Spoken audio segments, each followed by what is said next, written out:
예, 안녕하세요. 풀미아빠 최 있습니다. 오늘은 호모 스피리투스 세 번째 시간입니다.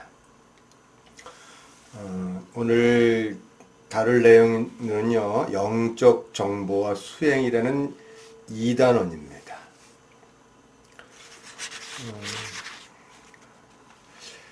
의식의 큰 도약은 신에게 자신을 아주 깊이 내맡긴 결과로 일어나죠.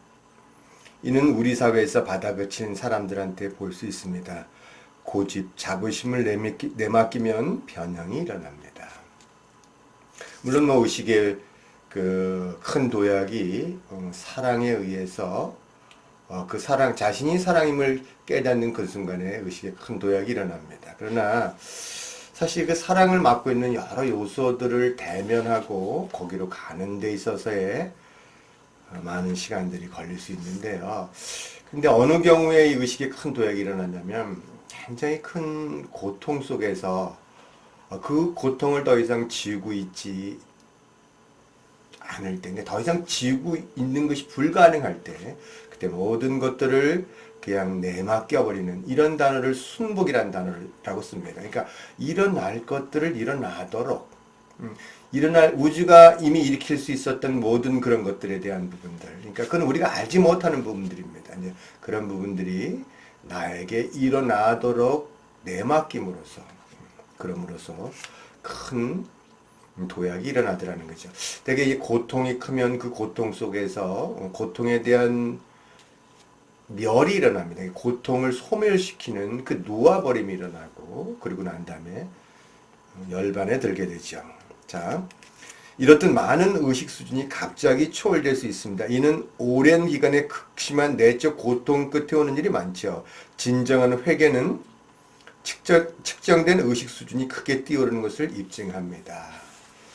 근데 이 책에서는 이제 번역할 때 회개란 단어를 썼는데, 제가 보기에는 회개란 단어보다는 속죄라는 단어가 더 맞을 것 같아요. 그러니까 회개라는 것은 뭐냐면 내가 죄인입니다. 근데 내 죄를 용서해 주십시오. 이게 회개입니다.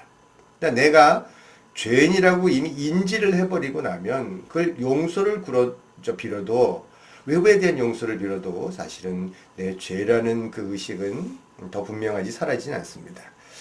근데 속죄는 뭐냐면 애초에 죄라는 것조차 성립되지 않는다라는 것을 아는 거예요. 나는 죄가 없다라는 거.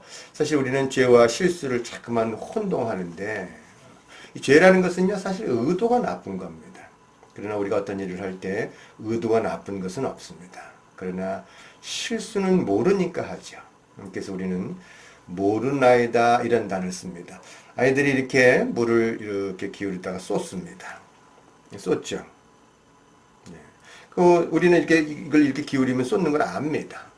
어떻게 알죠? 이거 경험을 통해 아는 겁니다. 근데 아이들은 그 경험을 안 해봤기 때문에 엄마를 골라고 쏟는 게 아니라 이렇게 컵을 이렇게 기울이면 어떻게 되는가 이것이 알고 싶어서 그래서 이게 기울이는 거죠. 그때 엄마가 뭐라 그러냐면 괜찮아. 그건 실수할 수 있는 거야. 그렇게 하고 이건 이렇게 되면 이렇게 되니까 이렇게 하면 그다음부터는 실수하지 않는단다. 이렇게 얘기해주면 아이들은 배우는 거죠. 그래서 그런 면에서 인간이기 때문에 우리는 실수할 수 있는 거고요. 실수를 통해 우리는 늘 현명해지는 겁니다. 그래서요, 이 지혜로운 자는 실수하는 거에 대해서 그렇게 두려움이 없습니다. 왜냐하면 그걸 통해 또 하나 배우기 때문에 그렇다라는 거죠. 자, 진정한 속죄를 통해서 우리는 의식이 도약할 수 있다라는 거죠. 자, 전 과정의 이 모든 시기는 다 정상입니다. 그러니까 우리가 성장해가는 그 모든 과정 속에서 그 의식의 단계마다 여러 단계들이 있는데 그 다 정상이라는 겁니다. 여기는 높고 낮음도 없는 거죠. 인내와 봉헌이 뚫고 나가게 해주죠. 그러니까 자기 자신의 가장 높은 의식에 이르기 위한 그 인내와 그리고 모든 것을 신에게 맡기는 그 봉헌이 결국은 그 근원의 근국에 와서 내가 누군지를 알게 해준다는 뜻입니다. 진정한 스승이나 헌신적 집단이 옆에 있으면 길은 보다 쉬워집니다. 스승은 이미 경험한 자라 그 한 개 한 개마다 어디에 머물고 있는지를 알고 있습니다. 그리고 스승의 오라가 있기 때문에 스승의 의식 안에 동승합니다. 그래서 여러 많은 경험들을 갖고 있지만 그 경험들이 한순간 통합이 일어나는 그런 순간들이 있습니다. 제가 요새 얼마 전에 그 김세 작가님 이렇게 유튜브에 보시면 김세 작가라고 있습니다. 한번 검색해서 들어가 보세요. 이 본질에 관한 본성에 관한 얘기들을 그 계속 얘기해 주면서 의식을 높여주고 그리고 감사와 축복과 그런 기쁨을 통해서 이렇게 자신의 본성에 이르게끔 그 길을 알려주는 분이 계신데 그분하고 대화를 나누면서 얼마나 제 마음이 평온해지는지를 모르는 거예요. 아주 재미있게 함께 대화 나누면서 그때 김세희 작가님도 아마 저하고 대화를 나누는 그 과정 속에 그동안 많은 책을 읽으면서 경험했던 그런 부분들이 한순간 통합이 일어나는 그런 경험들을 하니까 너무너무 재미있게 대화 나누고 그거 지금 저기 유튜브에 보면은요 이렇게 대담 나눈 게 좀 있습니다.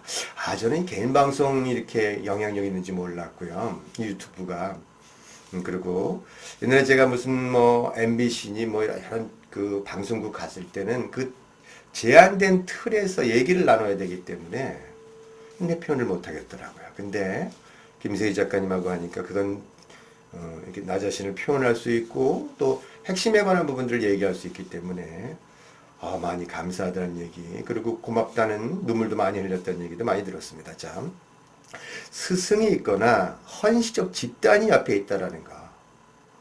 이건 이제 이 집단이 있어야 됩니다. 그래야만 같이 동승을 해요. 누군가 나 자신이 누군지를 비춰주는 형제자매들이 있어야 됩니다. 그러면 유혹에 그렇게 흔들리지를 않죠. 주로 명상과 헌시적 봉헌에 의지하는 비이원성의 길은 필요한 마음 집중을 이루기 위해 인내와 자기 규율을 요구합니다. 수행자가 헌신적이며 사심없는 내맡김을 통해 신에 이르기를 열망한다면 반드시 그 구조를 이해하지 않아도 많은 것을 오해할 수 있죠. 지금 이 책은 에고의 구조에 관한 얘기들을 지금 쭉 하고 있습니다. 그러나 그 구조를 다 이해하지 않아도 그 에고를 우회할 수 있다는 뜻입니다. 에고의 덫에 걸리지 않고. 우리가 에고 그러면 일상생활을 하기는 참 좋은데요. 그런데 그런 면에서 생활하기는 참 좋잖아요. 에고가 어떻게 보면 슈퍼에고가 이들을 조종해주면서 사회생활을 잘할 수 있게끔 해주는데 그 깨달음에 이르는 길에서는 에고가 제일 방해물입니다. 왜냐하면 에고는 항상 그 마음속에 비교를 가져서 그래요. 네가 가지면 난 뺏겨. 네가 이기면 나는 져. 그래서 항상 비교가 있기 때문에 우월감과 열등감 이런 것들이 교차하죠. 그러면 그 모든 정보를 알 필요가 없다는 얘기인가요? 이렇게 물었습니다. 핵심에 충실하다면 그렇습니다. 1차적으로 여태껏 제공한 정보는 생각과 신념을 훨씬 수월하게 녹여주는 설명입니다. 대립상이란 고유한 실상이 없는 위치성이라는 가공물에 지나지 않음을 단순히 아는 것은 사실 필요한 도구의 하나일 뿐입니다. 이 모든 지식을 다 가지고 있지 않아도 된다는 뜻입니다. 다만 대립상이라는 건 없다. 빛과 어둠에서 어둠은 존재하지 않는다. 다만 빛이 부족한 상태라는 이것만 알아도 그래도 된다는 거죠. 그리고 마찬가지로 단순한 명상을 통해서 명상도 끊임없이 하면서 참나가 의식과 삶의 기층이자 근원임을 발견하고 알 수 있죠. 이 한순간을 알아버림으로써 경험함으로써 그럼으로써 자기가 누군지를 알 수 있다라는 그런 말씀입니다. 자, 우리가 이제 여기는 의식을 뭐라고 표현했냐면 인구의 약 4%만이 500대나 혹은 그 이상으로 측정됩니다. 여기서 500대라는 의식은 사랑의 의식을 얘기합니다. 이것은 사랑과 그 이상의 수준들이 나타나는 비선형적 실상을 향하여 실상으로서의 형상의 세계를 초월한 수준입니다. 그러니까 사랑은 이미 형상을 초월한 수준입니다. 500 이상의 수준들에서 사랑은 세상 속에서의 존재 방식이자 자신에 대한 존재 방식이고 신에게 다가가는 방식이기도 합니다. 지금 많은 지식이 있을지 몰라도 그러나 자신이 근원 안에서 사랑임을 그 발견하는 그 순간 초월할 수 있다는 뜻입니다. 이거는 지식으로 되는 것은 아닌 것 같아요. 이 가슴으로서 자신이 경험하는 그걸 통해서 알게 되는 거죠. 자, 그러면 앞서간 자라는 것은 누구입니까? 이렇게 물어봅니다. 앞선 자라는 것은 사랑에 가까이 간 자를 얘기합니다. 그래서 앞선 자는 뒤에 오는 자한테는 스승이고 또 뒤에 오는 자는 그 뒤에 오는 자한테는 또한 스승이죠.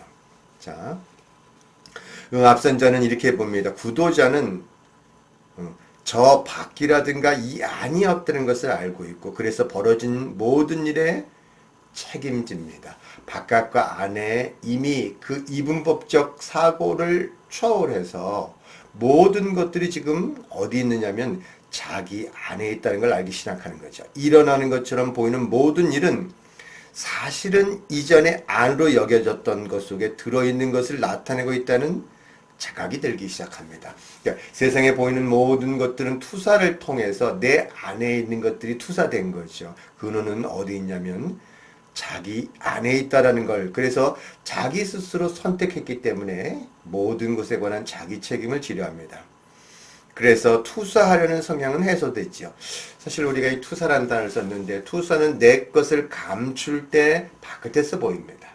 그게 투사입니다. 그래서 투사가 없으면 분노도 없습니다. 무고한 피해자 위치성은 내가 참 피해자다. 나는 죄가 없는데 피해자다. 그리고 네가 나한테 가해자야. 이렇게 얘기하는 것은 사실 그 모든 것은 다 가짜 무고함, 가짜라는 거죠. 그 사람에 의해서 좌우될 수 있는 게 아니라 나의 선택에 의해서 일어나는 건데 우리는 투사를 함으로써 나는 무고하다라고 이렇게 믿게 되는, 내가 견디기 어려운 것들, 그것들 감추고 싶은 것들은 상대한테 던짐으로써 나는 가짜로 무고한, 난 죄가 없는 존재야, 이렇게 믿게 되는 거죠. 그런데 그런 것을 이제 그 가면을 벗게 된다는 겁니다. 그래서 역경이란 이전에 부정되어, 그러니까 이전에 나의 무의식에서 부정되어 무의식 속으로 억압되었던 것의 결과로 보입니다. 내가 인생의 고통을 겪는 것은 사실 외부에 의해서 일어나는 것이 아니라 내가 이미 이게 되게 어린 시절에 부정해버려서 나의 무의식에 억압되어 있는, 이 억압이라는 단어를 썼는데 억압은 무의식에 있기 때문에 있는지를 모르는 겁니다. 그런 것이 밖으로 나타나는 것을 우리는 역경이라 보인다는 거죠. 따라서 내면을 바라봄으로써 사람들은 대처하고 바로잡을 수 있는 역경의 근원을 발견하게 되죠. 그러니까 우리가 지금 우리한테 나오는 역경이라는 것은 고통이라는 것은 사실 나의 무의식 안에서 붙잡고 있는 것이 밖으로 표현되고 있는 것뿐이라는 뜻입니다. 그래서 외부 환경을 변화시켜서 역경을 넘어갈 수는 없다라는 거예요. 내 안에 있는 것들을 발견함으로써 억압된 게 뭔가를 찾아내고 그것을 대면함으로써 그 역경의 근원을 사라지게 할 수 있다는 뜻입니다. 사람들의 경험을 결정하는 요인은 바로 신념입니다. 외부의 원인이란 없습니다. 이게 참 제가 그런 얘기를 합니다. 내 신념, 내가 믿고 있는 그 믿음이 외부를 결정한다는 거죠. 외부, 바깥 때문에 일어나는 것은 아니란 얘기를 종종 합니다. 내가 나 자신을 사랑으로 봤다면 사실 사랑인 상태에서는 외부에 보이는 모든 것들은 사랑의 증인만을 데려옵니다. 그런데 내가 만일 내 자신이 두려움이라고 믿었던 게 있다면 외부에 늘 두려움으로만 보이게 된다는 거죠. 근데 이 믿음을 검토하지 않아요. 이 믿음이라는 것은 사실 나라고 지금 믿고 있지만 사실 지나가면서 들었던 얘기인 거예요. 뭐 부모님이 한마디 하죠. 착한 아이가 되라. 뭐 아니면 뭐 너 이렇게 많이 먹으면 뚱뚱해져. 뭐 이렇게. 아니면 선생님들도 계속 공부 못하면 망해. 뭐 이런 외부에 이렇게 지나가는 말로서 뚝 던졌던 것들이 나에게 신념이 됩니다. 언제 들어왔는지도 몰라요. 부시불직간에. 근데 그것이 신념이 돼버리고 믿음이 되면 그것이 내 눈을 그 믿음에 따라서 보이게 한다는 거. 내 감각은 항상 내 믿음의 증인들을 불러온다는 뜻입니다. 이건 우리가 흔히 그런 얘기를 해요. 옛날 사람들은 지구가 평평하다라고 믿었다. 그렇게 믿었으니까 이들은 배를 타고 나가다가 반드시 돌아왔습니다. 왜냐면 나가서 떨어지니까. 근데 사실 그 믿음을 바꾸기가 그렇게 어려워요. 이 믿음 안에는 복합적으로 이렇게 담겨져 있고요. 그 믿음을 끝끝내 쥐고 있으려는 그 마음이 있습니다. 왜냐면 믿음이 나라고 생각하는 거예요. 사실 내가 그냥 가져온 건데, 그러면 이 믿음을 놔버리면 사실 모든 게 다 사라져. 이렇게 믿는. 근데 이 사라져야 되는 게 맞는 겁니다. 왜냐면 그동안 가짜로 거짓을 믿어왔고, 내 마음이 거짓과 진실을 구별하지 못하기 때문에 내가 믿은 것 자체가 그것이 삶이라고 봤던 거예요. 그거 위에 다른 삶을 알지 못합니다. 그런데 내가 만일 이 믿음들을 놔버리게 되면 그 안에 사실 나라는 진실에 관한 이 부분들은 저절로 드러난다는 거죠. 두려움은 대면하면 사라지고 사랑은 대면하면 커집니다. 실제는 줄어드는 경우가 없습니다. 확장되게 돼 있고, 그러나 거짓은 대면하면 사라지게 돼 있는데, 그런 면에서 바로 이 신념에 관한 걸 놔버렸을 때 한번 사라지는 그 경험을 해야 됩니다. 앞에 나타나는 나가 사라지고 그 나가 사라져야만 뒤에 있는 진짜 내가 진짜 참나가 드러나는 거죠. 그래서 그런 얘기를 합니다. 너가 누구야? 이렇게 물었을 때 너는 누구한테 너가 묻느냐고 묻느냐? 내가 누굽니까? 이렇게 질문을 할 때 누구한테 그 질문합니까? 그 뒤에서 그것을 지켜보는 자가 있다는 것을 우리는 무의식에서 이미 알고 있는 거죠. 본성적으로 알고 있는 뜻입니다. 앞에 있는 자가 사라질 때 그것이 꼭 죽음처럼 느껴집니다. 그래서 내가 없어져. 이렇게 난 그동안 내가 믿었던 게 그럼 나란 뭐야? 이렇게 물으면서 그것을 끝끝내 붙들고 있어요. 이게 고집세다고 표현합니다. 자, 그런 면에서 이런 거예요. 사람들은 무의식적인 은밀한 투사에서 얻어지는 은밀한 대가를 발견하죠. 자, 그런데 이런 면에서 지금 바깥에 보이는 것은 내면에 있기 때문에 단순히 자신의 불평불만과 고민을 일일이 적은 다음 방향을 거꾸로 돌려놓기만 해도 자신의 저변의 프로그램을 찾아낼 수 있습니다. 무슨 뜻이냐면 지금 자기가 믿고 있는 신념 안에는 뭐가 있냐면 그 반대적인 결핍이 있다는 뜻입니다. 자, 사람들은 날 미워해는 사람들이 나를 미워하는 것이 아니라 사실 자기 내면에 있는 미움에서 비롯된다는 뜻입니다. 그러니까 내 안에 나를 미워하는 게 없으면 사람들이 나를 미워하는 것이 그 사람한테는 보이질 않습니다. 내 걱정해주는 사람은 아무도 없어는 사실 타인보다는 자신의 행복과 이득에 대한 자기애적 몰두에서 비롯됩니다. 그러니까 그 사람은요, 자기만 지금 몰두하고 있기 때문에 근데 이거 내가 지금 몰두하는데 사실은 내가 나 자신을 스스로 사랑해주고 그리고 이렇게 아껴준다면 외부에서 그것들을 가져올 이유도 없는 겁니다. 자, 난 사랑을 받지 못하고 있어는 사실 타인에게 사랑을 주지 않은 일에서 비롯됩니다. 이게 무슨 뜻이냐면 내가 타인에게 사랑을 줄 때 내가 사랑을 가진 것을 안다라는 거죠. 난 사랑을 받지 못해 그러면 자신이 지금 주고 있지 않다는 뜻입니다. 그러니까 제 자기 안에서 발견을 못하는 거죠. 사람들은 나한테 무례하게 굴어는 어떤 뜻이냐면 타인에 대한 따뜻한 마음이 부족하다는 뜻입니다. 참 희한해요. 내가 나 자신에게 무례하게 구는 사람들은요, 다른 사람들을 바로 평가하고 판단해 버립니다. 근데 내가 자신한테 정말 친절하게 하는 사람들은 당연히 자기에게 친절하듯이 상대편한테 친절하는 거죠. 그래서 그 사람들은요, 다른 사람이 예의 없어 이렇게 따지지를 않습니다. 그럼 참 희한하게요. 그렇게 자기가 자기 자신의 예의를 갖추고 남한테 예의를 갖춘 사람들은 주변에 예의를 갖춘 사람들만 뭐예요? 사람들은 나를 질투에는 사실 타인에 대한 자기 내면의 질투에서 일어나는 거지. 타인이 자기한테 자기를 질투할 때 그것이 내 안에 질투가 없다면 영향받지는 않는다는 거죠. 그리하여 우리가 자신의 세계의 저자로 책임을 받아들인다면 그러니까 우리가 선택할 수 있는 힘이 있다라는 거죠. 그리고 내가 만들어놓은 세상이 나의 내면에서 일어나는 그 저자라고 그걸 받아들인다면 그것은 우리를 바로잡을 수 있는 근원에 가까워집니다. 타인을 사랑할 때 우리는 자신이 사랑과 사랑임에 둘러싸여 있음을 발견합니다. 사랑과 사랑임. 그 타인을 사랑할 때 그 자신이 그 사랑 그 자체라는 걸 알게 된다는 겁니다. 이득을 기대하지 않고 무조건 생명을 지지할 때, 이득을 기대한다라는 것은 이것은 사실 어떤 면에서는요, 이건 에고기 때문에 그것을 기대하지 않고 에고를 초월해야만 자신이 존재가 누군지를 알기 때문에 생명을 지지할 때 생명은 그 대가로 우리를 지지해 주지요. 그럼 내 자신이 생명이 되는 겁니다. 이득을 동기로 삼는 것을 포기할 때 생명은 예기치 못한 관대함으로 반응합니다. 사실 이 내용이요, 기적수업 1440페이지의 아주 핵심적인 내용이 이 내용입니다.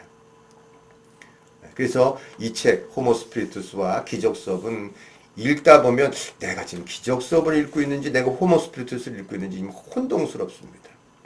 이게 불경을 현대적인 의미로 풀었다고 보면 기적수업은 성경을 현대적인 의미로 풀었다고 보는데 그 두 성인들에 대한 그 구세주에 대한 그 의식은 동일하기 때문에 같은 것을 같이 말할 수밖에 없는 겁니다. 우리가 이런 식으로 지각할 때 모든 헌신적인 수행자의 삶에서 기적적인 일이 나타나기 시작하죠. 예기치 못한 발견, 우연의 일치, 행운이라는 형태로 주어럼이 나타나고 이러한 것들은 의식의 자리에서 자신에게 되밀려오는 물결이라는 각성이 마침내 일어납니다. 내 안에 있는 것들이 사실 나에게 지금 돌아온다는 뜻입니다. 그래서 기적은 난이도가 없다라는 표현을 했습니다. 우주에는 기적이라는 게 존재하지 않습니다. 절대 그냥 일어나는 일들은 없다는 뜻입니다. 우리가요, 암에 걸렸을 때 다 살아나는 건 아니라고 얘기했습니다. 육체가 다 사는 건 아닌 거예요. 근데요, 그 살아남은 사람들을 쭉 생명이 된 사람들을 기적이 일어난 거잖아요. 그 살펴보면 어떤 경우에 그런 기적들이 일어나냐면 분명히 의식에 관한 관점이 바뀐 사람들, 자신을 두려움으로 봤던 사람들이 그 의식이 사랑에 관한 부분으로 완전히 변화돼서 이미 죽음에 관한, 몸의 죽음에 관한 것들을 초월한 사람들의 그 경우에서는 기적이 일어납니다. 이게요, 예수님 말씀이 이해가 되는 거예요. 누가 예수님 이렇게 옷자락을 이렇게 붙들잖아요. 그 성경에. 근데 예수님이 쭉 보시니까 그분이 하는 말이 내가 당신의 옷자락만 만져도 낫겠나이다. 이렇게 표현을 합니다. 근데 예수님이 그때 내가 너를 구원했노라 이렇게 안 하고요. 너의 믿음이 너를 구원했노라. 이렇게 표현합니다. 네가 사랑이라는 너의 믿음이, 물론 예수님에 의해서 비춰줌에 의해서 그냥 그 순간 발견해 버린 겁니다. 그분은 예수님이라는 높은 의식의 그 분을 만남으로써 바로 자신 안에 본성 안에 있는 사랑을 바로 자각해 버린 겁니다. 그래서 그 경우에는 몸의 변화가 만분의 1초에 일어나게 되어 있습니다.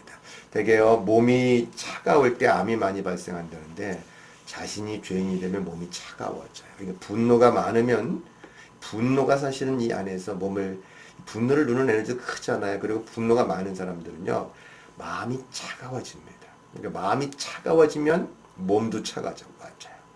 근데 이 분노, 이 죄의식도 사실 위장된 분노거든요. 그것이 사라지고 나면 자기 안에 있는 빛을 발견합니다.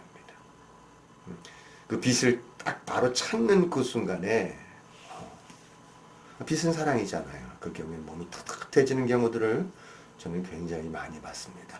누군가 그 사람을, 단 한 사람을 아무런 조건 없이 사랑해 준다면, 근데 그걸 누가 그렇게 사랑해 줍니까? 우리 아이들이 우리를 그렇게 사랑해 주잖아요. 아무런 조건 없이.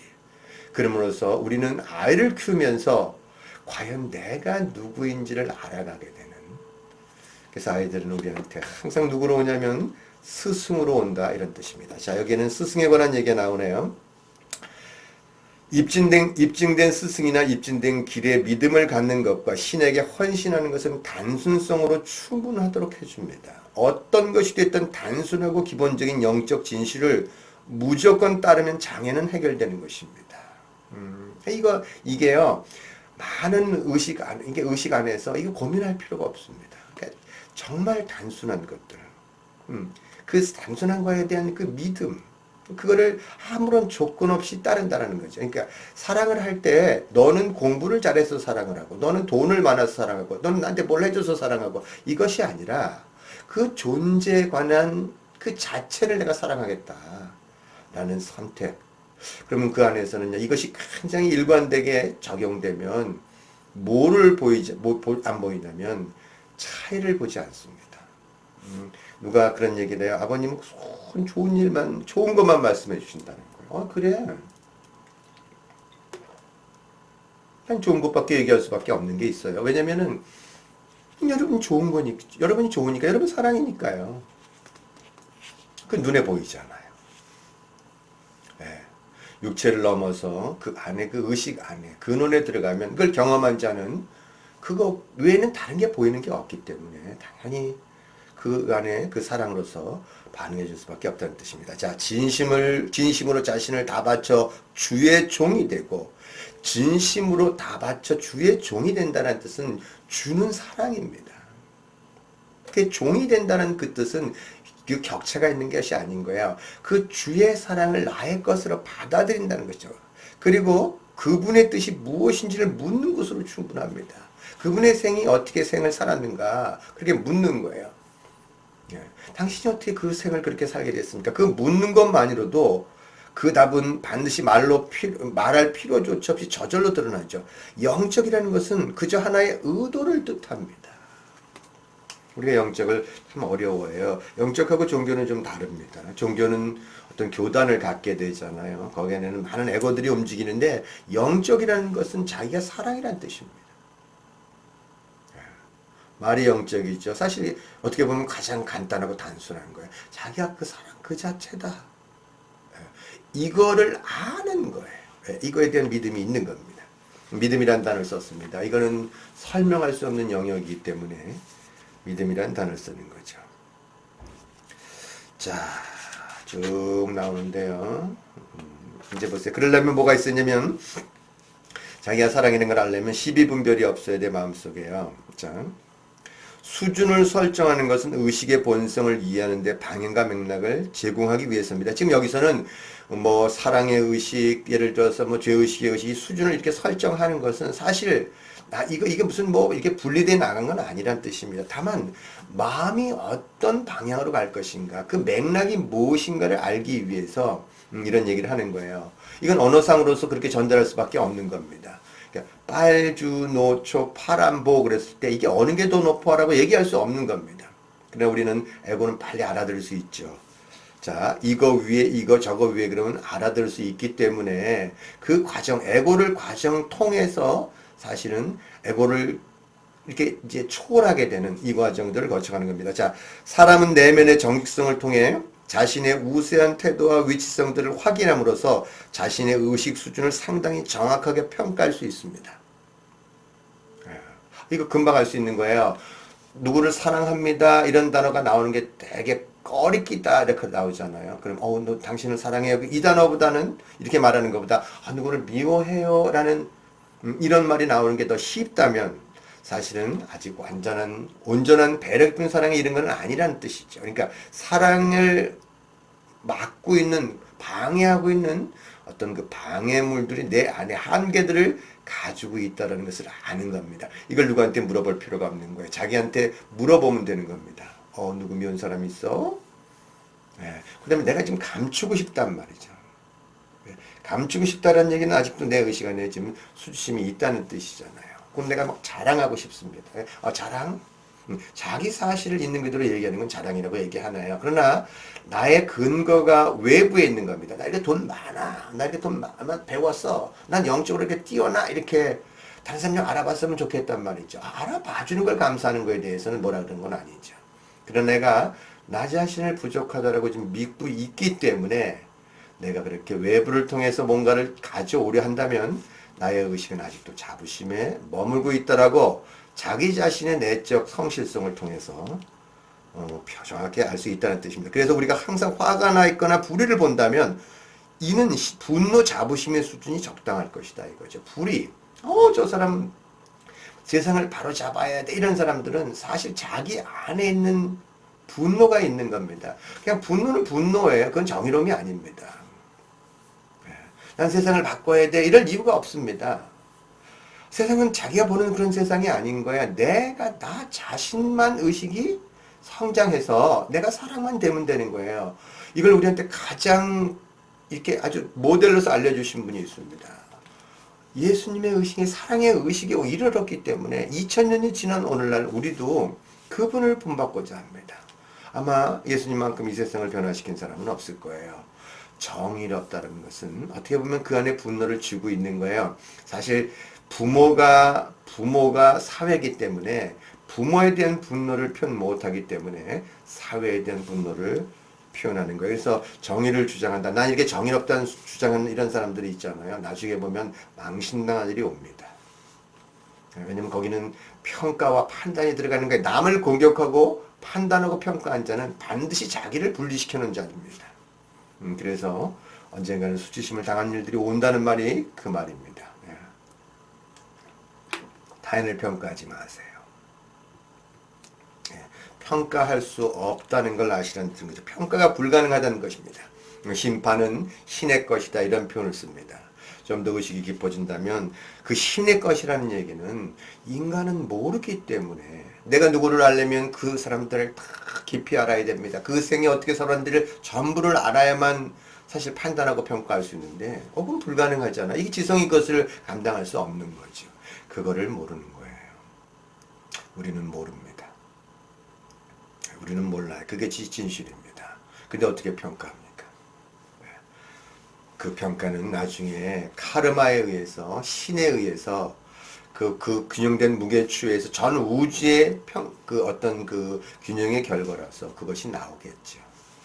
이것은 우리의 영역은 아닙니다. 자, 이 수준은 시비 분별을 버리고, 그러니까 지금 분노와 자부심이 있다면 시비하고 그다음에 계속 그 사람들을 평가하고 판단한다는 거죠. 그런 것들을 버리고 그것이 마음의 위치성에 불과하다는 것을 기꺼이 보려는 자발성으로 쉽게 해소됩니다. 그래서 다음 같은 말들이 있습니다. 신께서 모두를 다 사랑하시는 것은 불공평하다. 시비 분별을 한다면 선한 사람들이 더 자격 있어 보일 겁니다. 신은요 누구를 공평하게 사랑하죠. 그래서 제가 보기에는요 이 공평이란 이 단어가 정의입니다. 공평이란 그 단어. 그건 누구나 다 고유하게 사랑할 수 있을 때 거기에 아무런 손해보는 것이 없는 게 정의인 거죠. 공부 잘하는 사람들은 공부 잘하는 거에 대한 기회가 주어지고 공부를 못하는 자한테는 또 못하는 것에 대한 기회가 주어져야 됩니다. 거긴 평가 판단을 가질 필요가 없다는 거죠.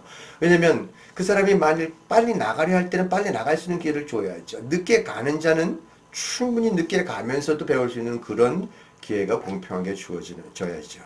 그게 정의입니다.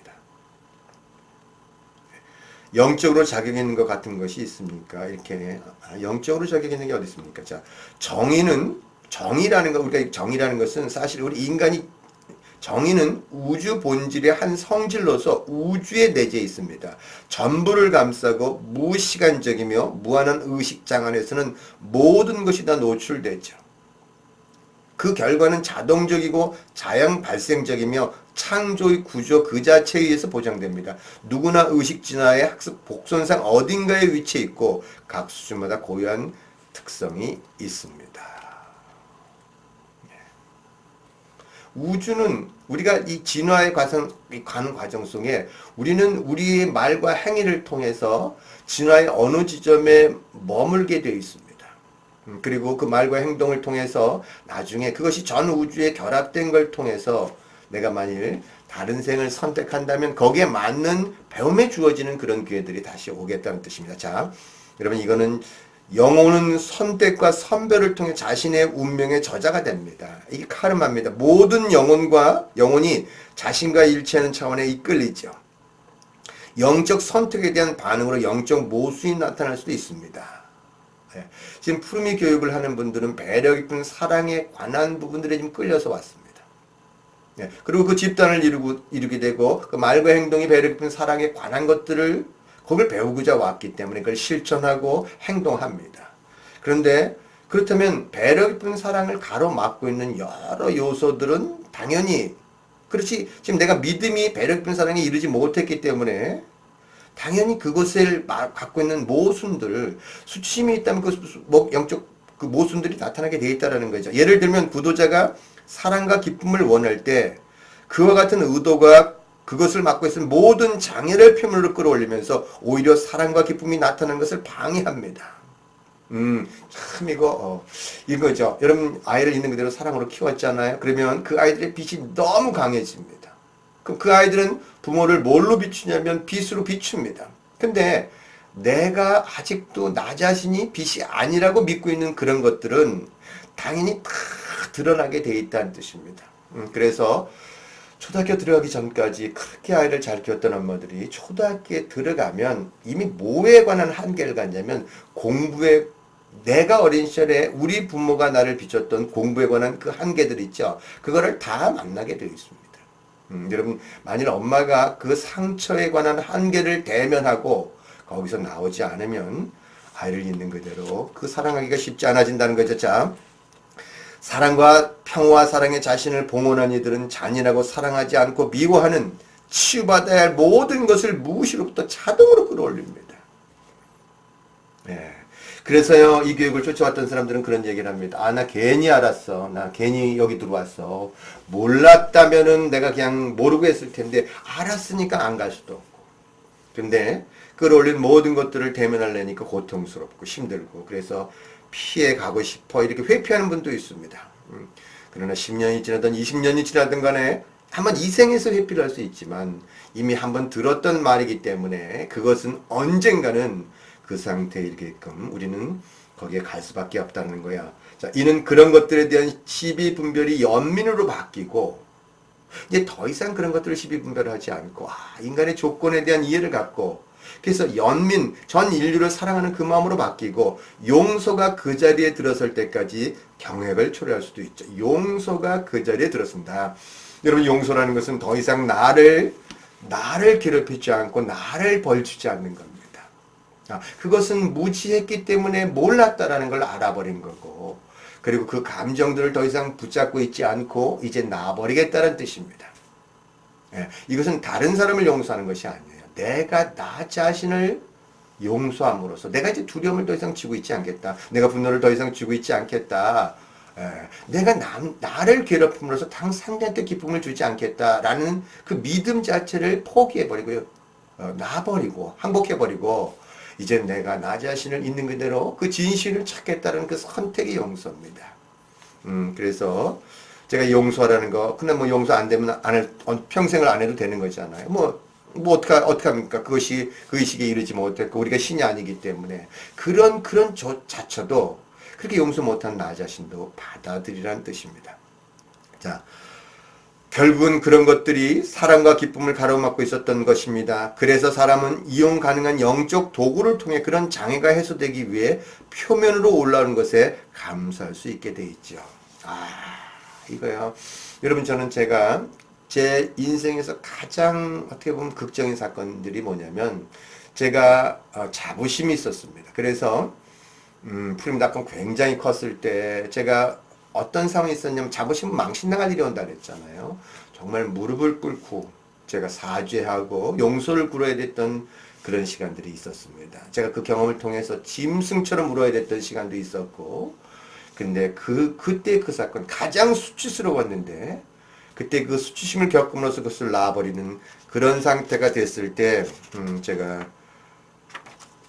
그래서 제가 이 내면에 관한 여행을 시작한 거예요. 근데 지금 돌이켜보니까 그 순간이 없었다면 저는 이 생을 와서 과연 뭘 하기 위해서 이 생에 왔을 것인가. 결국 나 자신을 알기 위해서 이 생에 온 거잖아요. 그걸로 인해 상처받은 내면의 치유에 관한 부분들 제가 요새 이런 강연 하잖아요. 지난 10년 동안은 이런 강연 안 했습니다. 그냥 푸르미닷컴 내에서만 이렇게 대화를 나눴던 거죠. 10년 내내 과연 내가 누군가 이것을 찾아가는 그 과정들을 거쳤던 거죠. 자,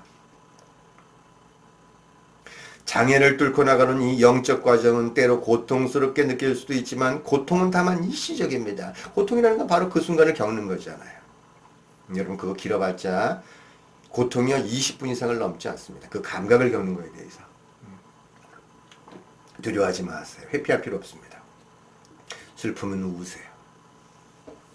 수친 그 감각 거기에 머물고 계세요. 죄의식이요 대면하세요. 예, 그것이 고통스럽고 굉장히 낯선 경험입니다. 왜냐면 지금까지 가보지 않았던 그런 새로운 세계, 우리 에고는 늘 친숙한 곳에 있으려 합니다. 그래서 성장이라는 것은 이 친숙한 것을 놔버리고 전혀 알 수 없는 세계로 가는 거예요. 자, 이제 실수가 다시 나타난다고 해도 그것을 해결할 수 있고 더 높은 이해에서 재맥락화되죠. 여기서는 죄가 나타난다는 단어를 쓰지 않습니다. 실수가 맞는 거예요. 진실로 습관적인 반응들이 사적인 것이 아니라 인간 존재로서 상속받은 유산의 일부임을 깨달을 때 이 과정은 단축되고 덜 고통스러워집니다. 여러분이 지금 실수하는 거예요. 그거 개인적인 거 아닙니다.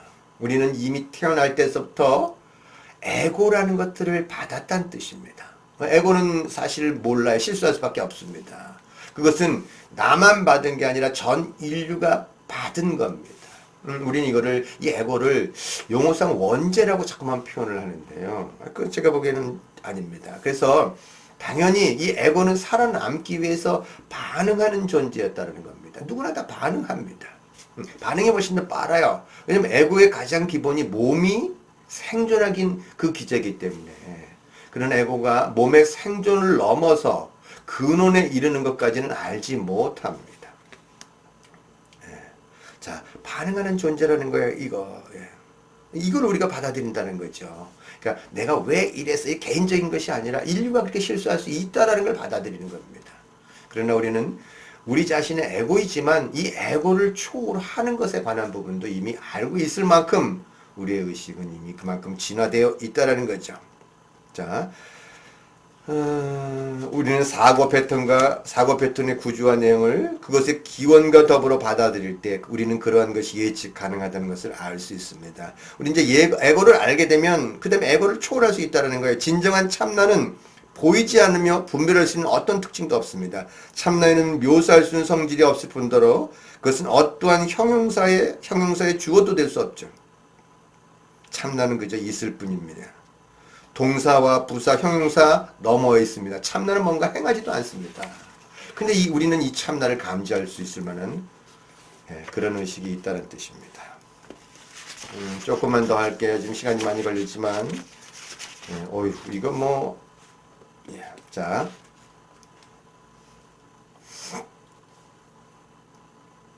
우리가 지금 이제 공부하는 이 데이비드 호킨스 박사의 천재성은 의식 척도를 기록했다는 뜻입니다. 의식 척도고 지금 사랑은 500이야, 이성은 400이야. 근데 이게 의식 척도는 에고의 프로그램인 뭐뭐보다 낫다를 내가 너보다 나아 이걸 낫다를 나타내는 것은 아니라는 거죠. 의식 척도는 그저 위치나 소재를 가리킬 뿐이며 그러한 것은 차례로 관련된 특성을 가리키죠.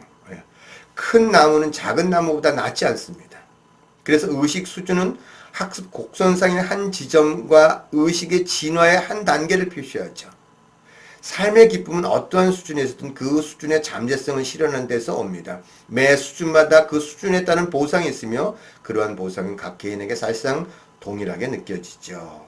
그래서요, 우리가 의식이 높다는 얘기는 결국 사랑에 얼마나 다가갔느냐 이거를 지금 재고 있는 겁니다. 진실에 얼마나 다가갔느냐 이것을 나타내는 하나의 소재일 뿐이라는 뜻입니다.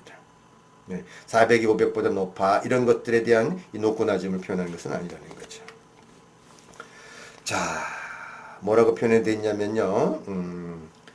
번영은 달러만 아니라 참여의 기쁨으로도 측정됩니다. 영적 가치는 비종파적이며 그저 자명한 것의 긍정일 뿐이죠.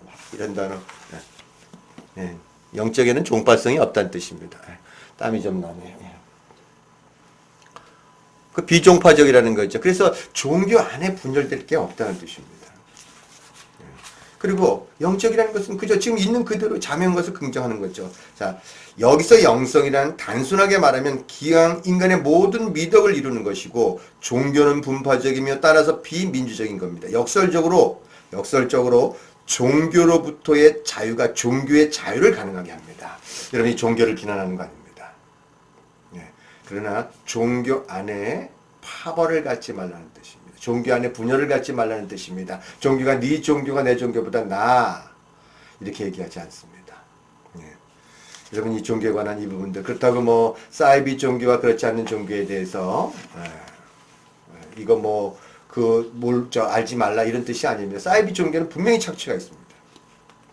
네, 그러나 진정한 종교는 자신이 영적인 존재를 알게 해주기 때문에 그 안에는 아무런 착취 자체가 존재하지 않아요. 본성에 관한 그 사랑에 관한 것을 얘기해 주는 거니까 착취가 있겠습니까? 자, 신성이 익명으로 남아있는 한 신은 사회적 삶, 사회기관 대기업의 뒷문으로 조용히 스며들어 올 수 있습니다. 이렇게 될 때 대립의 수와 더불어 재맹락화가 일어나고 대립하는 분파들 사이에 반목은 줄어듭니다. 영적이라 그러면 반목이 줄어들게 되어 있죠.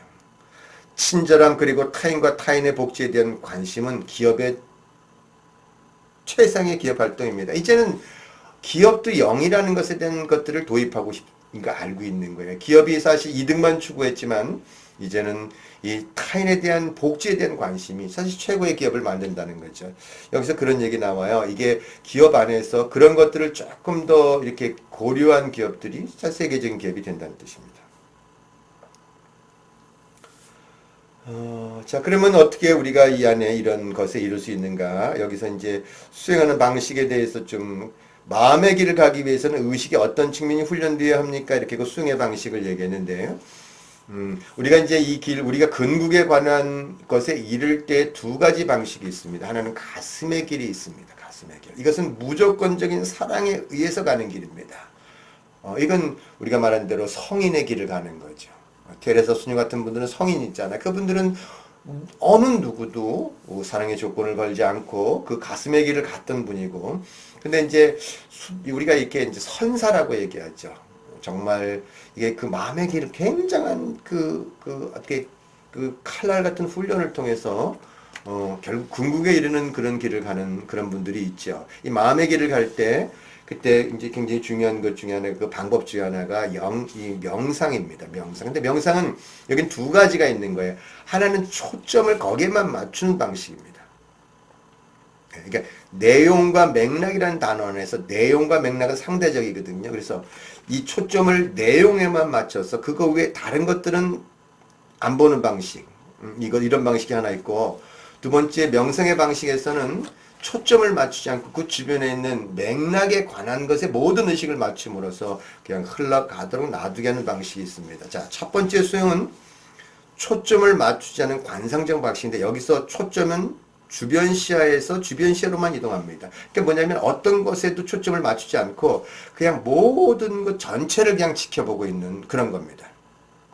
이럴 때는 보이는 것, 들리는 것에 선호하거나 거부하는 마음을 일으키지 않고 주변 시야에 계속 초점을 맞추고 있으면 초연함이 생겨납니다. 그러다가 문득 존재하는 모든 것이 전체이며 하나라는 것, 그리고 각각의 요소는 그 자체의 본질의 완벽한 표현이라는 것을 알게 되죠. 일체가 완벽한 표현과 전체적인 조화람 속에서 진행된 것이 나타납니다. 그냥 마치면서 어느 순간에 그걸 전체가 조화로운 것들을 지켜보는 나를 그냥 찾아버리게 되는, 그리고 그것이 곧 나고 그걸 동일시함으로써 그 자체가 돼버리는 그런 명상 방법이 하나 있다는 거죠. 또 한 방법은 자 보세요. 여기는 근데 또 한 방법은 어떤 방법이 있냐면 이런 겁니다. 이건 참 어려운. 자, 첫 번째 방식에서 이 첫 번째 방식 이렇게 관상하는 방법, 내용에 초점을 맞추지 않고 주변을 봐는 방법은 의도와 초점은 오직 주변 시야에 있고 보이는 것에 대한 생각이나 판단에 있지 않습니다. 일정한 시간이 흐른 뒤에 사람들은 문득 목격자가 되고 그 다음에는 암 자체가 되는데, 목격자와 하나 동일시되면서 암 자체가 되는데, 이것은 자연 발생적이고 비개인적으로 가능하며 거기에 관여하는 한 나는 없습니다. 에고는 없다는 뜻입니다. 자, 그 다음에 목격하면 암이 사적이라는 환상을 없애주지 않는다는 겁니다. 이 의식 자체가 된다는 뜻이야. 사람은 그 다음에 지각을 초월하는데 이는 영시로 대체됩니다. 자, 두 번째 방식은 어떤 방식이냐면, 첫 번째 방식, 근데, 그러면 일체는 저절로 움직이고 다른 것의 원인이 되는 것은 없습니다. 그것은 우주의 조화로운 춤이죠. 이것에 의해서 이것이 나오는 결과가 나오는 것이 아니라 원인에 의해서 결과가 나오는 것이 아니라 매 순간 근원 안에서 전 우주가 춤을 추고 있다라는 것을 알아버리는 그 상황. 이게 첫 번째 명상 방법이고 두 번째 방법은 두 번째 하는 수행 방법은 시야의 중심에 무조건 초점을 고정시키는 것이죠. 현재 의도하는 행동에 100% 초점이 맞춰도록 말입니다. 그래서 이것은 사격 연습에 비할 말합니다. 이 연습을 하는 동안 모든 생각은 멈추기 시작하고 의도성으로 인해 세부에 전적으로 초점을 맞춥니다. 이게 화두를 잡아서 하나만 계속 깊이 파고 들어가는 겁니다. 자, 이건 뭐냐면 이런 거죠. 이게 수행 과정에서 $10,000짜리 상품을 팔든 혹은 그저 감자 껍질을 먹기든 모두가 똑같습니다. 모든 행위가 동등하게 중요합니다. 거긴 어떤 차이가 없는 거죠. 오로지 모든 주의를 하나의 주의에 초점을 맞춥니다. 대개 이것이 우리나라에서 발달한 명상법은 우리나라에서 이거 많이 하죠. 이게 가만히 있어도 움직일 수 있는 게 뭐냐면 이 호흡이니까 호흡에만 주의를 기울여서 그거에만 계속 집중하게 되는 그런 방식입니다. 자, 도량을 팔 때는 한 삽 한 삽이 똑같이 중요하고 행위에 대한 몰두는 절대적이고 완전해야 합니다. 때가 되면 알매 능력이 들어서게 되는데 이것은 비개인적인 사실이 또다시 드러나죠. 무슨 일을 하는 나는 없습니다. 사람은 그것 자체에 초점을 맞추고 있는 의도성의 목격자이고 일체는 저절로 일어나고 있음이 관철됩니다. 모든 행위는 저절로 일어나며 결국엔 노력할 필요가 없는 것이 됩니다. 자, 어떤 방법이든 간에 두 가지 방법 다 형상 뒤에 있는 실상을 드러내주죠.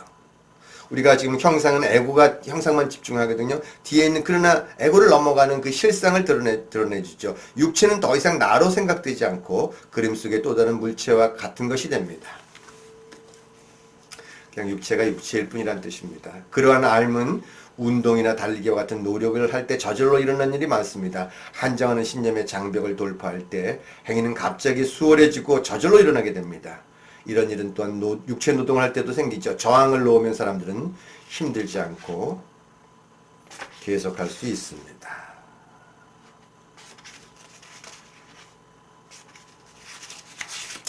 자, 이거를 이제 이분들은 이게 이제 그렇게 되면요, 이제 생각이라는 그 단계를 거치지 않고 바로 의도와 행위가 한순간에 일어납니다. 자, 이건 이제 이분이 이제 닭을 잡는 것들을 그 사례를 들었는데 닭이 막 있잖아요. 그렇게 막 포석포석 뛰는데 한 닭에 주목해가지고 이게 바로 생각 없이 바로 손이 나갈 때 잡았다는 뜻입니다. 왜냐면 생각을 거치면 생각의 지체 시간이 일어나거든요. 그래서 벌써 지체 생각하는 순간에 이 마음이라는 걸 딱 돌리는 그 순간, 집중하는 순간에 그 지체가 일어나기 때문에 행위가 그만큼 늦어집니다. 자, 그때의 생각을 거치지 않고 모든 저항은 사라졌고 빈 공간 속으로 정밀한 동작이 폭발적으로 일어나며 닭을 한 번에 붙잡을 수 있었습니다. 이건 무술의 비밀이 저절로 대단히 명명하게 드러난 것입니다. 정신작용으로 인한 시간의 지체는 없었고 의도는 곧장 실현되었습니다. 이런 발견을 일상생활의 선이라도 할 수 있을 텐데 이 마음의 집중은 완벽해지게 됩니다. 그래서 무술가들은요 이걸 하는 거예요. 이 생각을 거치지 않고 몸이 바로 그냥 바로 의도하는 대로 그대로 일어날 수 있게끔 하는 거죠. 이러한 수탁 기법들이 널리 알려져 있고 많은 영적 유포의 중요한 측면들을 이루고 있습니다. 돌파가 일어나는 순간, 이게 저항이 사라지고 돌파가 탁 일어나는 순간은 사토리로 불리기도 하는데, 사토리라는 건 일본어로 깨달음을 의미하는 일본 선불교의 용어라는 게 깨달음이라고 불리기도 하는데, 이는 일시적일 수도 있고 또는 영구적인 깨달은 상태로 우세해질 수 있습니다. 어찌 됐든 간에 그것은 절대 잊혀지지 않는 경험이죠. 정신작용 없이 있는 전부의 단순한 있음에 내맡기는 것입니다. 그것은 결국에는 신의 전부임이 드러나는 이는 참나의 본의적인 측면으로서의 의식의 암이 펼쳐집니다. 어떤 것을 내용에 집중하던 맥락에 집중했던 간에 궁극에 가서는 정신작용을 초월한 넘어가는 그 뒷부분에 관한 부분으로서의 참나를 발견하게 된다는 것입니다. 자, 바늘끝 같은 초점을 제외한 일체를 절대적으로 배제하는 것이죠. 전통적인 명상 수행에서 생각들을 무시하는 반면 이 수행에서는 집중하기 위해 생각을 선택하고 그에 대한 저항을 일으키지 않습니다. 이게 화두를 잡는다는 게 그런 겁니다. 하나의 생각. 달마는 왜 동쪽으로 갔을까? 왜 그랬을까? 왜 그랬을까? 매일 달마는 동쪽으로 왜 갔을까? 그 생각 위에 다른 걸 잡지 않습니다. 근데 이 마음은 왜라는 단어를 붙이면 계속 깊어지게 되어 있습니다. 결국에는 관찰자, 관찰 대상 간의 분리가 해소되죠. 정신 집중에 몰두하고 있던 어떤 나도 없다는 것이 밝혀집니다. 그러므로 목격자는 목격되고 있는 그것입니다. 이제는 이분법이 사라지는 거예요. 분리가 되는 겁니다. 너와 나의 분리가 사라져서 결국 목격자는 목격되고 있는 그것입니다. 둘은 같은 것이죠. 이 두 가지 수행을 통해 결국 이원성은 초월되고 주체와 객체 사이의 가공적 분리는 녹아버립니다. 그리하여 실상의 하나님이 드러납니다. 실상의 하나님이 드러납니다. 불이의 상태로 간다는 뜻입니다. 자,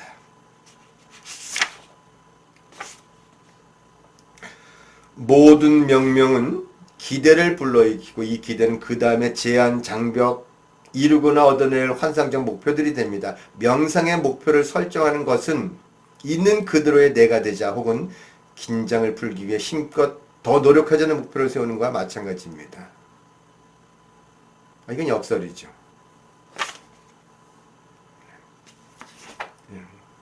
긴장을 풀기 위해 더 힘껏 노력하자 그러면 노력하는 과정은 긴장을 일으키는데, 자, 이런 걸 통해 가지고 그 인간의 자체 안에 있는 이걸 계속 왜 그럴까 이거 나중에는 정신적 내용과 신념 체계를 우회하게 돼서 참나를 발견하게 되는 그런 과정에 이르게 된다는 뜻입니다.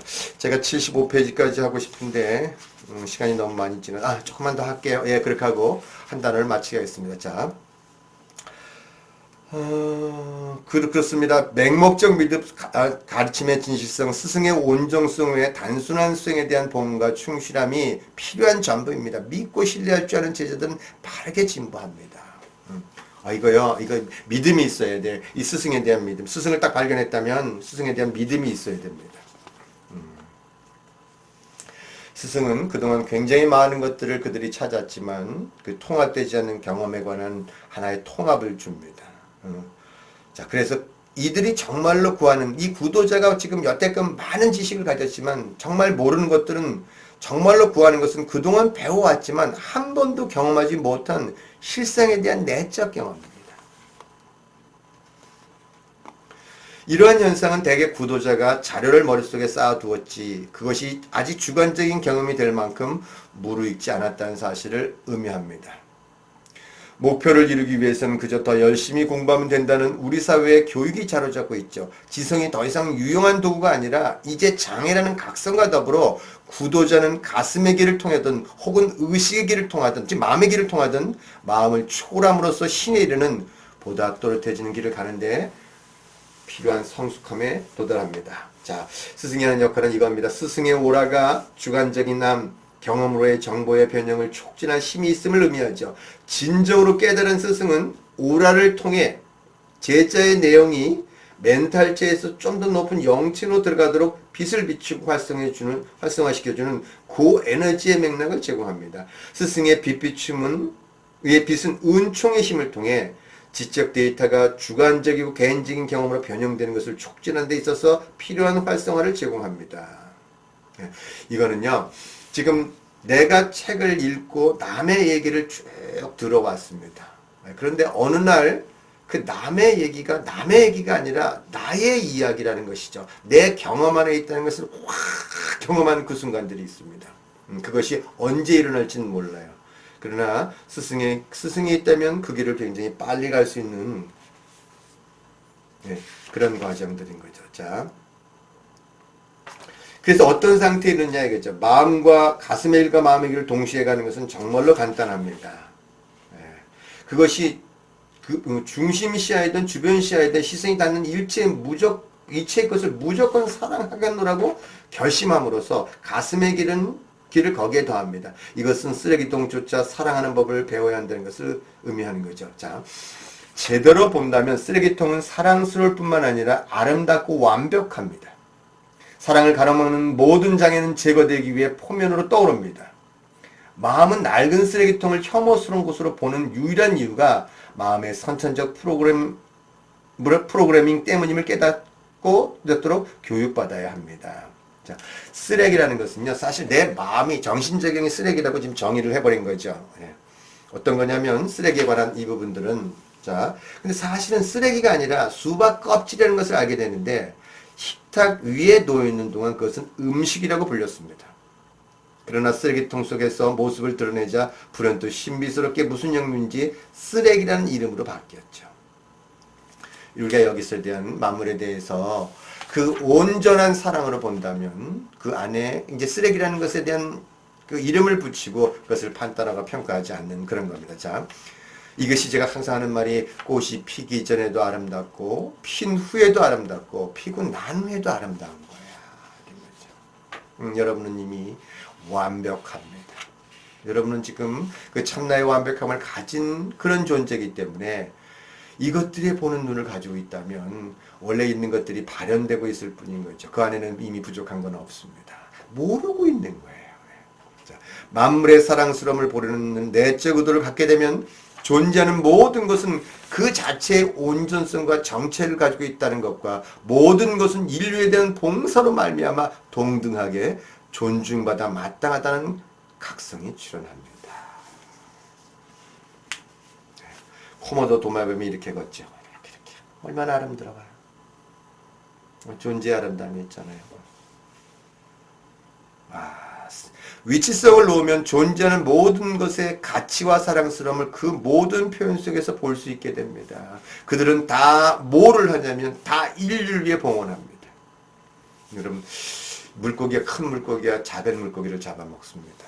사실 어떻게 보면 양육각식인데 사실은 작은 물고기는 큰 물고기한테 자신의 몸을 바쳐 봉헌하는 겁니다. 우리가 음식을 먹을 때 그래서 감사해야 됩니다. 그들의 봉헌을 감사해야 된다는 거죠. 다 찌그러진 낡은 쓰레기통의 아름다움과 사랑스러움이 저절로 드러나게 될 때 쓰레기통 그 안에 관념이 있어서 그런 거죠. 더럽다 아니면 뭐 이렇게 그건 뭐 이렇게 그런 관념이 없다면 쓰레기통 그 자체도 사실 아름다운 거고 여러분 꽃 자체도 어떤 상태로 표현했든 간에 아름다운 거잖아요. 인간은 그 자체로 아름다운 거 아니에요. 아름다움은 이미 존재 안에 있는 겁니다. 그가 장애인이 되든 뭐가 되든 그것에 관한 부분들이 아니란 뜻입니다. 거기에 무슨 있잖아요. 어떤 차이와 평가를 보겠냐 이거죠. 쓰레기통의 아름다움과 사랑스러움이 저절로 드러나게 될 때 구도자는 자기가 길을 잘 따르고 있음을 확신할 수 있습니다. 크리넥슈의 아름다운 춤은 구도자의 목표 지점을 향해 다가가는 동안 좀 더 나아가라고 신호하는 신의 손짓입니다. 황홀한 거예요. 자, 근데 사람들이 지금 내용과 맥락을 잠깐 혼동하는데, 내용과 맥락에 관한 차이가 이런 겁니다. 자, 내용이란 일정한 분량의 데이터나 형상이 포함되는 임의적 초점입니다. 이 내용이라는 게 예를 들어서요, 근데 맥락은 내용에서 빠진 것 전부를 가리키는데, 거기에는 암묵적이거나 명식인 경계가 있을 수도 있고 신이나 전 우주처럼 그런 것이 전혀 없을 수도 있습니다. 간단하게 얘기하면요. 이런 거예요. 내 지구가 내용이면 우리 태양계는 맥락입니다. 그러니까 그 대신 태양계가 내용이 되면 우리 은하는 맥락이 됩니다. 그러니까 항상 내용과 맥락은 상대적인 거죠. 근데 이 맥락을 궁극으로 끌어올리게 되면 전 우주가 됩니다. 전 우주에 하나도 빠짐이 없죠. 그 우주를 우리는 뭐라고 부르냐면 신이라 부르기도 하고 뭐라고 불러도 상관없습니다. 그것이 우주를 무의식이라고 부르기도 하고 집단 무의식이라고 불러도 아무 상관없습니다. 그러나 뭔가 우주 안에 움직이는 그 뭔가가 있다는 것은 알잖아요. 그러나 의식이 깊어지면 그 우주 전체가 사랑임을 알게 된다는 뜻입니다. 자, 그러면 선형적이나 비선형적이라는 용어도 사실 생각의 범주이면 지적 기준점입니다. 형상은 그것의 기칭으로서 형상 없은 것을 포함하며 형상과 형상 없는 것은 서로 분리되어 있지 않습니다. 그러니까 그 기칭으로서 형상 없음에서 형상이 나옵니다. 이 보이지 않는 것으로부터 보이는 게 나온다는 거죠. 그러나 서로 그것은 분리된 건 아니죠. 이걸 불교에서는 뭐라고 표현하냐면 공즉시색, 색즉시공 이렇게 표현합니다. 의식은 평등하게 현존하지만 알을 통해 등록된 정보는 초점을 맞춘 결과입니다. 자, 원래 있지만 그러나 우리가 알지 못하는 것들은 사실 모른다는 뜻이죠. 초월 상태에서는 전부가 영속적이며 명칭이나 지시는 오직 현상에 관한 것일 뿐 언어상에서는 그렇게밖에 잡을 수 없습니다. 실제로 분리되는 것은 아무도 없다라는 거죠. 여러분 우주가 분리되는 것은 없습니다. 내가 존재하려면 전 우주가 관련돼야 됩니다. 여러분 지금 제가 이 말을 하는 그 순간도 이 말을 하고 저 말을 하는 그 순간에 전 우주의 새로운 창조가 지금 일어나고 있는 겁니다. 전부가 자명하고 자기 발광하는데 이는 언어로 충분히 묘사할 수 있는 것이 아닙니다. 히바의 춤은 경험적인 거지 개념적인 것은 아닙니다. 이게 이제 신두교에서는 히바의 춤이라고 전 우주가 생성되고 또 소멸하고 이것들을 히바의 춤으로 표현하는데 그것은 이게 논리로 입증하고 증명할 수 있는 건 아니라는 뜻입니다. 그러나 인간의 의식은 그것을 경험할 정도로 그 경험을 통해서 안다라는 겁니다. 그래서 우리 이걸 경증한다고 표현하는 겁니다. 보통의 의식 상태에서 에고, 자기인 나는 내용인 반면 그러니까 앞에서 보이는 에고는 이거는 내용인 반면 그 내용을 초월한 나머지들 그 에고 자기를 초월한 나머지들 의식, 암, 신 참나는 맥락이죠. 자 마지막입니다. 진술되지 않는 맥락이 가시적인 내용보다 결과에 더 큰 영향을 미친 일이 많습니다. 그러니까 우리가 내용에 관한 부분들을 알고 있기 때문에 그 내용에만 우리 초점을 맞추는 경우가 있지만 그 내용이 일어나고 있는 그 맥락의 장이 사실 우리 삶에 굉장히 큰 영향을 미친다는 겁니다. 자, 우리가 어린 시절에 불행한 삶을 살았기 때문에 현재 불행한 삶이 오는 건 아니란 뜻인 거예요. 어린 시절에 원인이 불행했기 때문에 현재 결과도 불행하다. 이렇게 어린 시절 상처받은 내면 아이 때문에 지금도 그 안에서 못 벗어나 이건 아니란 뜻입니다. 어린 시절에 그 의식의 장이 있었고 그 의식의 장 안에서 펼쳐짐이 있었고 그 의식의 장에서 내가 나오지 못했기 때문에 현재도 그 의식의 장 안에서 그 모든 삶이 펼쳐진다는 뜻입니다.